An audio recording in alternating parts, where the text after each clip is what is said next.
Hoy entonces presentamos los resultados y avances de 3 estudios de esta línea de investigación y creemos que son estos resultados muy interesantes y aportan tanto una retroalimentación para la formación inicial de profesores, como también retroalimentación para el diseño de políticas y en particular para la discusión sobre la carrera docente actualmente en el Congreso.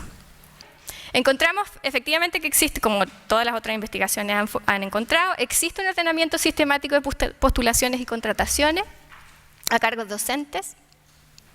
Y encontramos que aunque los profesores con mejor formación en términos de la institución que egresaron y con mejor formación continua son más preferidos en general, o sea, tienen mayores probabilidades de ser contratados, no podemos decir que entidades contratadoras con mayores recursos tengan una mayor preferencia por esos contratadores, por esos docentes. Solamente los contratan más porque tienen más entre quienes elegir sus postulantes. Entonces, el ordenamiento que nosotros observamos de los distintos docentes en los distintos establecimientos tiene más que ver con el ordenamiento de las postulaciones. Y en términos de sus características, no en su cantidad, porque encontramos que todos los establecimientos, todas las entidades contratantes cuentan con un pool grande de postulantes entre quien contratar, pero sus características son muy homogéneas. ¿A qué se debe entonces este ordenamiento de las postulaciones? A 2 cosas creemos nosotros en términos de oferta. Primero, las condiciones laborales ofrecidas. Lamentablemente no tengo tiempo de mostrar esos resultados, pero sí lo documentamos en esta investigación. Encontramos que los establecimientos con menores recursos ofrecen menores salarios y ofrecen también un contexto más difícil de trabajo, porque los estudiantes son diferentes, ¿no es cierto? Y también encontramos nudos críticos en los procesos de gestión en la búsqueda y contratación de profesores. Y esto se suma a estas dificultades de condiciones salariales y de proceso de búsqueda y contratación, se suma a que es más difícil retener profesores con mejor formación y en contextos difíciles. Es más difícil. Encontramos que la tasa de sobrevida o la sobrevivencia, la permanencia en el empleo de buenos profesores y en contextos difíciles es mucho menor. La gente tiende a irse más. Y a la vez encontramos que las estrategias de retención de profesores son dispares, ¿verdad? Quizás donde más se necesita tener mejores estrategias de retención es donde menos existe. Bueno, pudimos percatarnos que efectivamente en la iniciación se configuran una serie de aprendizajes acerca de enseñanza y aprendizaje propios de esta etapa, tal como señalaba la literatura, que están mediados efectivamente por el contexto y por la selectividad. Pero lo interesante es que también pudimos ver que se construyen aprendizajes transversales, y que nos están hablando, creemos, de la performatividad del modelo que tenemos nosotros como sistema educativo de estándar y rendición de cuentas en la dinámica escolar, que van permeando los aprendizajes de los docentes. Y esto va generando una inconsistencia entre lo que aprenden en la formación inicial y la cultura escolar. Y esto significa que los profesores relatan que tienen que reaprender para poder enseñar en la escuela. Y estos aprendizajes que se reaprenden están más vinculados a las formas normalizadas que a búsquedas profesionales de cómo hago yo que mis estudiantes realmente aprendan. Entonces, a la derecha tenemos que observamos. Efectivamente, vimos que en conocimientos prácticos están aprendiendo que el contexto les restringe su acción pedagógica. En conocimiento disciplinario están yendo a buscar a internet, ahí están yendo a buscar los conocimientos. Planificación de la enseñanza, están abandonando lo que aprendieron en la formación inicial porque es demasiado complejo, no sirve y se ajustan a la escuela. Gestión de la clase, están apropiándose de todo tipo de normas para aplicar estándares, para normalizar procesos y el foco en el aprendizaje queda desplazado. Aprendieron que las metodologías participativas no sirven, que tienen que, para poder lograr cobertura curricular y cumplir con lo que exige la escuela, hay que ser más expositivo. La concepción evaluativa para el aprendizaje no encuentra cabida en la escuela, tienen que evaluar el aprendizaje. Y nos encontramos con que a menor selectividad, menor estructura en la escuela y menor apoyo, parece que hay más de estos aprendizajes que son funcionales, con menos foco en el aprendizaje. Yo quiero sugerir que este es un gran tema para las facultades de educación, sí, también para los colegios, por supuesto. Pero esto es una relación, y las facultades de educación tienen que ver esto con ojos menos ideológicos de lo que lo ven convencionalmente. Convencionalmente ven que alta estructuración y directividad es el mal, no es profesional, no es contemporáneo. Y no hay tiempo para más, dejo la provocación. Yo creo que eso es ideológico y que tiene consecuencias muy grandes sobre cómo la profesión piensa respecto a cuáles son las competencias que debe manejar y si en el método está comprometido unas cuestiones como de fines de la educación, de principios de la educación, o es un tema enteramente práctico. ¿Ya?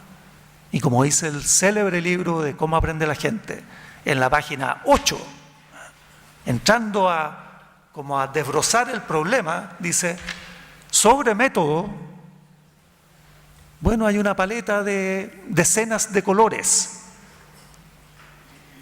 y usarás, igual como en carpintería, lo que corresponda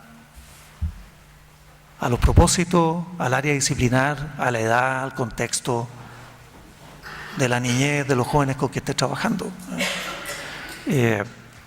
Yo creo que la formación inicial de profesores, mientras no se haga cargo de este tema monumental, va a estar en deuda profunda con el sistema escolar, con la profesión. Y tiene que repensar a fondo este debate metodológico y cuánta carga ideológica y de principio le pone, ¿eh? Y le nubla la vista, ¿eh? Y anda buscando clavos por el mundo de la educación porque solo tiene un martillo y no 15 herramientas.